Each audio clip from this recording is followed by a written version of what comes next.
অনেকেই আমরা সৌদি আরব প্রবাসী হিসেবে আছি। অনেক বড় অংশ একটি প্রবাসী কিন্তু আমাদের সৌদি আরবে বসবাস করতেছে।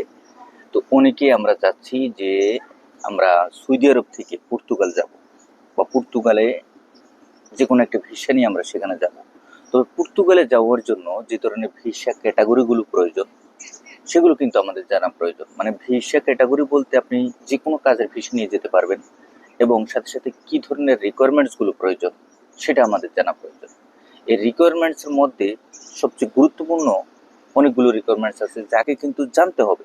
আপনি যদি না জানেন, বা আপনি যদি এই বিষয়গুলোর উপর, যদি রিকোয়ারমেন্টসের উপর যদি আপনার অভিজ্ঞতা না থাকে, তাহলে কিন্তু একটা পর্যায়ে কিন্তু আপনার ভিসা আবেদনের ক্ষেত্রে আপনি অন্ধবিশ্বাসে যার কাছে জমা দিচ্ছেন, উনি আপনার জন্য আপনার হয়ে কাজ করতেছে, কিন্তু কি ডকুমেন্টস বা কি রিকোয়ারমেন্টস গুলো জমা দিচ্ছে সেটা আপনি জানতেছেন না।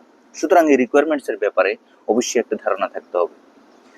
রিকোয়ারমেন্টস এর মধ্যে দেখেন আপনার পাসপোর্ট, আপনার ইকামা, আপনার পুলিশ ক্লিয়ারেন্স, আপনার ইন্স্যুরেন্স, আপনার ওয়ার্ক পারমিট, কোম্পানির ডকুমেন্টস, সম্পূর্ণ যাবতীয় বিষয়গুলো। অনেক সময় হেলথ ইন্স্যুরেন্সেরও প্রয়োজন হয়, অনেক সময় ব্যাংক স্টেটমেন্টেরও প্রয়োজন হয়। তো দেশভিত্তিক কাজের ক্ষেত্রে বিভিন্ন ধরনের রিকোয়ারমেন্টসগুলো থাকে, সেই অনুযায়ী কিন্তু আমাদেরকে ওইভাবে ফাইল সাবমিশন করে ভিসা নিতে হয়।